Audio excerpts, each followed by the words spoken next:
First game off in the bottom half of the draw saw Scott Fisher register a comfortable 21-6 win over Crossgate's up-and-coming star Ashley WILCOCK.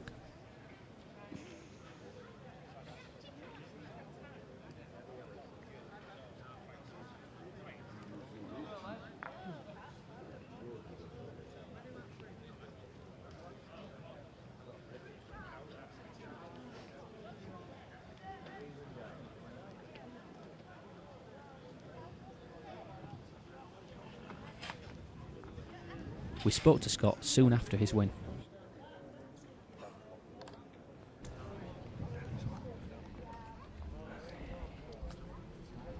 On the green, 21-6 win, nice and convincing. Scott, how are you feeling out there? Yeah, feeling good. Nice and easy pace. Good. So is it playing well? It's not holding too much, and this time of the year it seems to pull up quite quick. It's alright. I mean, people saying it's heavy and that, but it's just nice. There's a bit of running, but you're not throwing your arm off. It's just nice. Yeah, and in good form at the moment, qualifying at Old Bank earlier in the week with your brother Dave. How do you feel tonight then? Are you looking forward to keeping going? Yeah, like I said earlier, I got a good lesson off Mr. Booth earlier, and someone just reminded me that when I actually won Cleckheaton Sports, I actually got a single figure score at the same green I've been at this afternoon and went on to win that. Good. So I hope tonight. Yeah, no, speaking to a few people, you're a little bit of a favourite, a little bit more green knowledge than maybe you had a couple of years ago coming into it, playing in the Murphy League. And if all's looking good then, playing well? Yeah, quite happy. So we just have to see how it goes. Every game's different. So, excellent. Yeah. All the best, mate. Anyway, good luck. Cheers. Thank you. Meeting Scott in the quarterfinals is Greater Manchester bowler Matt Jones. Matt recorded a 21-16 win over Spen Valley star Harry Sarah.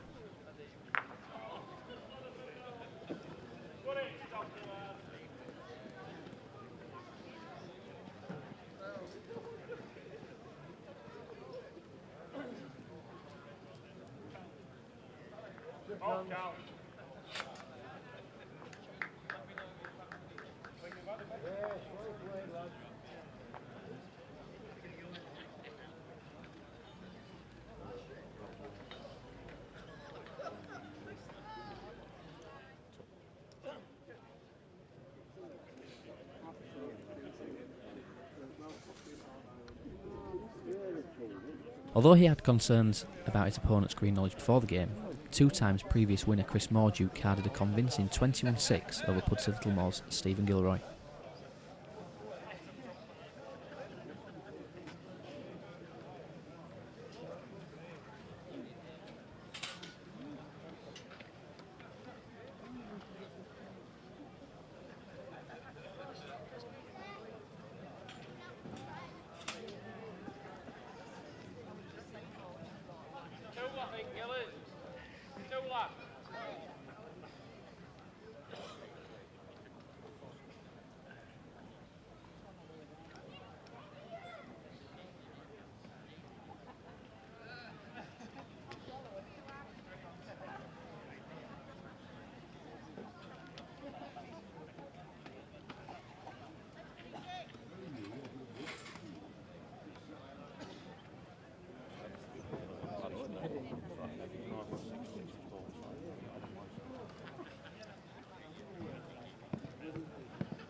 In the final game of the last 16, a number of twos from Ecclesall's Richard Stockdale saw him take a 16-11 lead against Roger Crowther from Huddersfield. At the end of the game, however, the experience of Roger came to fruition and allowed him to pinch a 21-17 win.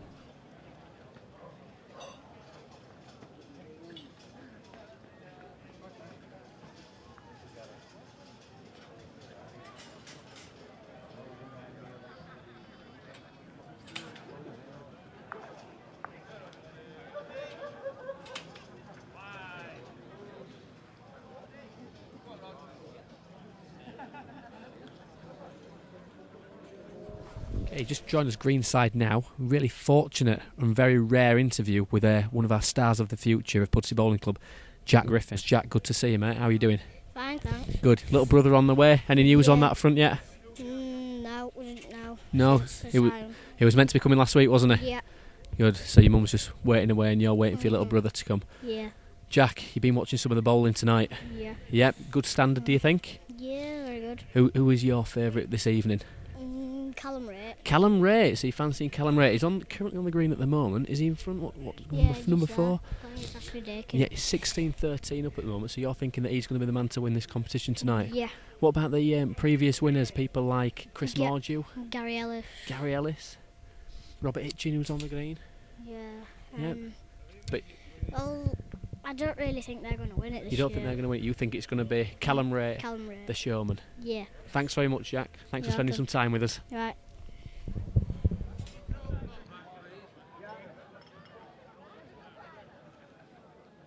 In the last 8 game between Callum Wright and Ashley Dakin, it was Jack's pick for the title who came through victorious. Callum maintained the lead throughout the game, edging home 21-18.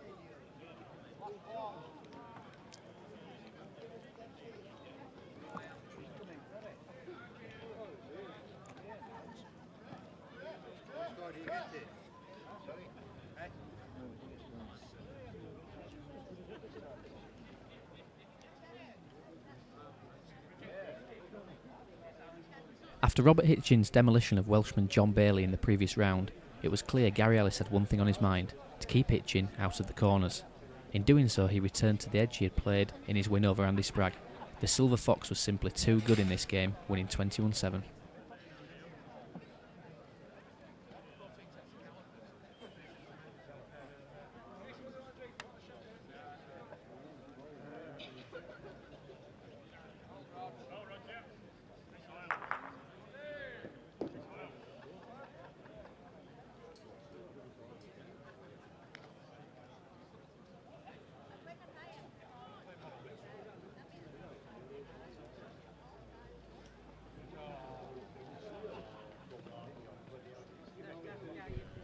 We've got Josh Mordew with us again on the gantry, looking at the final rounds of the last 8.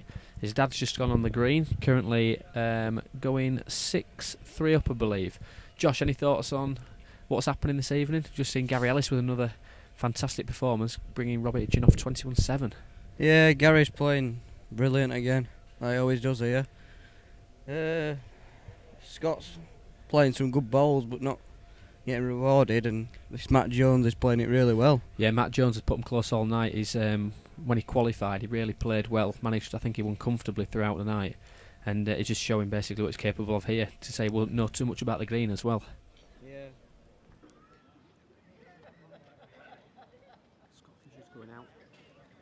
And maintaining his good form from qualifying, Matt Jones frustrated Scott Fisher, playing difficult corner marks like a homester, winning 21-8. This Jones has played well, Josh. Who is he? Don't know where he's from. I didn't know if he was. I didn't think he was. I think there's somebody. So going on to your dad's game, then playing a stalwart in Mr. Roger Crowther. Just got himself in after maybe going about 3-1 down, wasn't he? Just early days in the game yet, but do you think he's starting to kick on with it again? He played well in his first game, and he's just playing some good bowls. I mean, Roger, so hard to move because he's such a good player. He takes his time and thinks about everything. Yeah, I know he was a little bit concerned. He'd had speaking to him a couple of days ago about the fact that he was in a 4 with a few local lads, Richard Stockdale, Stephen Gilroy, but he's beaten Stephen quite comfortably, about 21-6, was it? Yeah. And then Roger's done the business against Stocky, and so he'll be fancying his chances. Do you think now, your dad? Well, he always likes the green, and Roger's a good player, but he won't take out guaranteed. He's just a good player, is Roger. Yeah, and it's interesting to see that he's just playing a shorter mark. Maybe I thought he might have gone a bit longer early on in this game, but just using the crown a little bit more. Yeah, well, Roger started off playing really short and put up near, and I think he's just got onto that length and started playing him himself. Just kept going. Yeah, so 1 to Roger, and we'll leave that game at 6-4 to Chris Mordew. Although close early on, Chris Mordew posted a 10 break to lead 17-16 against Roger Crowther. As Josh feared, Roger dug in and rallied back to 19-14. A spirited fight back from Roger, however Mordew was just too good and secured the final point for a 21-16 win.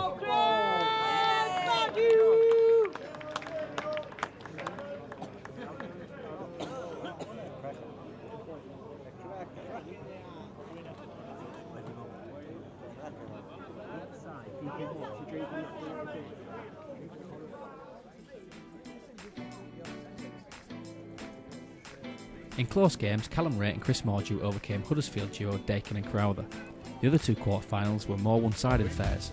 Reigning champion Gary Ellis and 20-1 shot Matt Jones both advancing through to the semi-finals with convincing wins over Hitchen and Fisher respectively. The semi-final paired CALLUM WRAIGHT with favourite for the evening Gary Ellis and Matt Jones against Chris Mordue.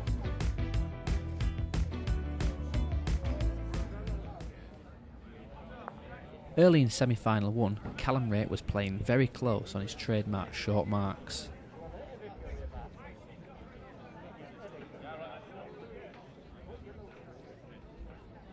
However, as they always say, there's such a thing as being too close.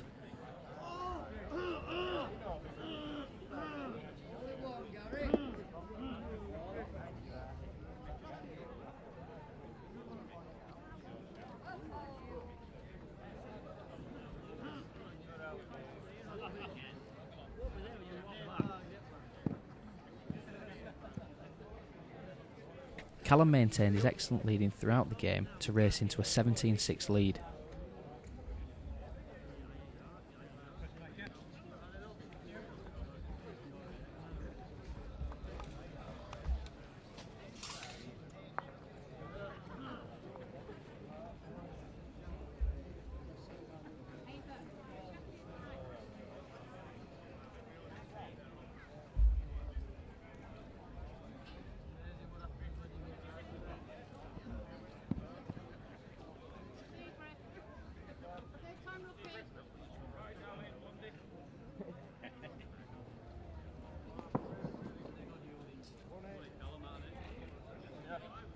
A lead that came about from excellent bowling and a touch of good fortune at times.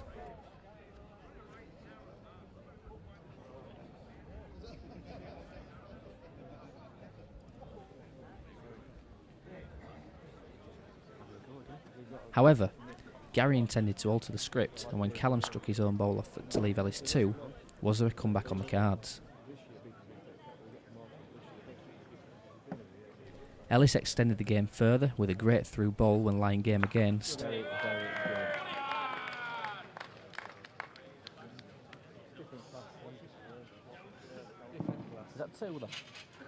Was it possible for Ellis to defy the odds from a 19-14 down?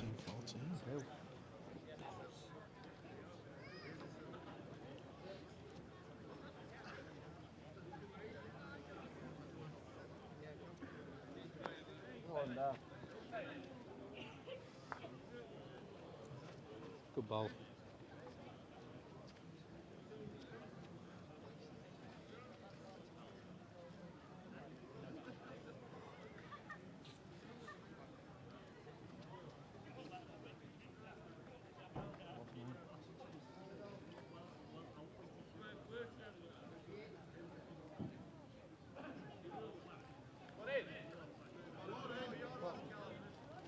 Alas, Wright sealed a memorable victory with a good 2 at the final end.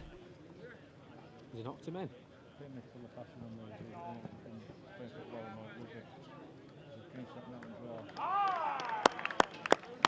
CALLUM WRAIGHT 21-14 and a place in the final. For the action from the second semi-final, join us in part 3.